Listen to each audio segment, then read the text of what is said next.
അസ്സലാമു അലൈക്കും വറഹ്മത്തുള്ളാഹി തആല വബറകാതുഹു.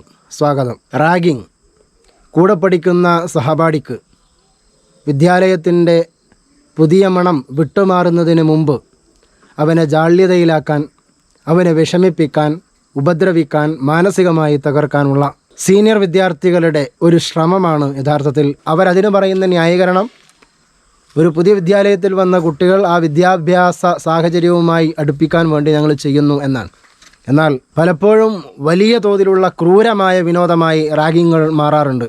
അതിൻ്റെ ഏറ്റവും ഒടുവിലെ ഇരയാണ് 20 വയസ്സുകാരൻ. കോട്ടയത്തെ നഴ്സിംഗ് കോളേജിലേക്ക് വളരെയേറെ പ്രതീക്ഷകളുമായി പോയ ഒരു ചെറുപ്പക്കാരൻ. അമ്മയും അച്ഛനും ഒന്നും എന്നെ ഇതുവരെ തല്ലിയിട്ടില്ലല്ലോ, എന്നാൽ ഈ കോളേജിലേക്ക് വന്നപ്പോൾ എന്നെ തല്ലിക്കൊല്ലുകയാണ് അമ്മ എന്ന് പറഞ്ഞൊരു മകൻ വളരെ വേദനയോടുകൂടി അമ്മയുടെ മുമ്പിൽ ഫോണിലൂടെ കരഞ്ഞപ്പോൾ ആ അമ്മ ഉടനെ തന്നെ വീഡിയോ കോളിൽ വിളിക്കുകയാണ്.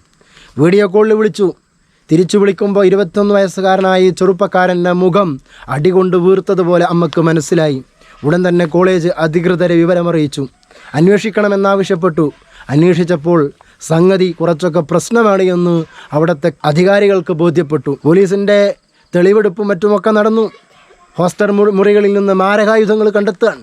ഡംബലുകളും ആ ചെറുപ്പക്കാരനെ കുത്താൻ ഉപയോഗിച്ച കോമ്പസും കരിങ്കൽ ചീളുകളുമൊക്കെയാണ് കോളേജ് ഹോസ്റ്റലുകളിൽ നിന്ന് പോലീസിന് കിട്ടിയത്. എന്തിനാണ് ചെറുപ്പക്കാർക്ക് കരിങ്കൽ ചീളുകൾ? എന്തിനാണ് കോമ്പസിൻ്റെ ക്രൂരമായ വിനോദം?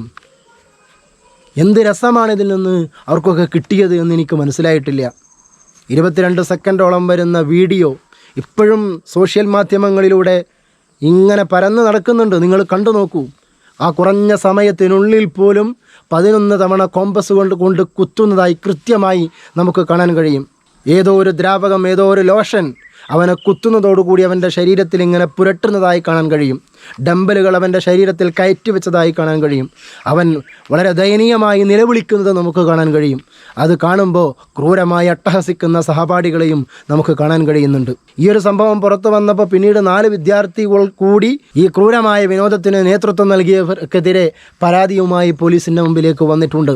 അവരെല്ലാം കൂടി പോലീസിനോട് പറഞ്ഞ കാര്യങ്ങൾ ഞെട്ടിക്കുന്നതായിരുന്നു. കഴിഞ്ഞ നവംബർ മുതലാണ് ഇവർ ക്രൂരമായ വിനോദങ്ങൾ തുടങ്ങിയത് എന്നാണ്. മദ്യപിക്കാൻ വേണ്ടി ജൂനിയർ വിദ്യാർത്ഥികളോട് പണം ആവശ്യപ്പെടും. നൽകിയിട്ടില്ലെങ്കിൽ മർദ്ദിക്കും. സീനിയർ വിദ്യാർത്ഥികളെ കാണുമ്പോൾ സല്യൂട്ട് അടിച്ചിട്ടില്ലെങ്കിൽ അതിൻ്റെ പേരിൽ മർദ്ദനം. കട്ടിലുകളിൽ കെട്ടിയിട്ടുകൊണ്ട് ഉപദ്രവിക്കുക.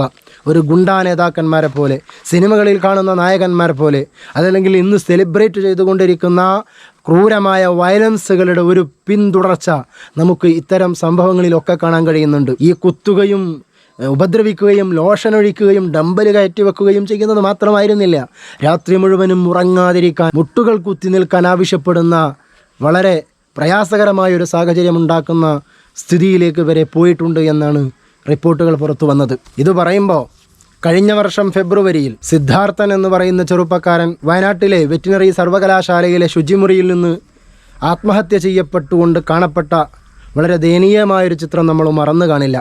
ഒരു വർഷങ്ങൾക്ക് മുമ്പാണ് ഇത്തരം ഭീകരമായൊരു സംഭവം കേരളത്തിൽ നടന്നത്. വലിയ കോലാഹലങ്ങളുണ്ടായി, വലിയ പ്രക്ഷോഭങ്ങളും വലിയ പ്രശ്നങ്ങളും വലിയ ചർച്ചകളും നടന്നൊരു സംഭവമാണ് സിദ്ധാർത്ഥൻ എന്ന് പറയുന്ന ചെറുപ്പക്കാരനെ വളരെ ക്രൂരമായി, വളരെ മൃഗീയമായി തൻ്റെ സഹപാഠികൾ റാഗിങ് ചെയ്തു എന്ന് പറയുന്ന പ്രശ്നം. ഇത് കഴിഞ്ഞ ഒരു വർഷം മുമ്പ് നടന്നതാണെങ്കിൽ ഈ അടുത്ത കാലം വരെ നിരവധി ഘട്ടങ്ങളിൽ റാഗിങ്ങുകളുടെ ആവർത്തനം നമ്മൾ കേരളത്തിൽ കണ്ടിട്ടുണ്ട്. നമ്മൾ അറിയാതെ പോകുന്ന റാഗിങ്ങുകളും നിരവധിയായിട്ടുണ്ട്. സ്കൂളുകളിൽ റാഗിംഗ് വിരുദ്ധ സെല്ലുകൾ രൂപീകരിക്കുമെന്ന് പറയുകയാണ് നമ്മുടെ മന്ത്രി. 2025 എന്നോർക്കണം.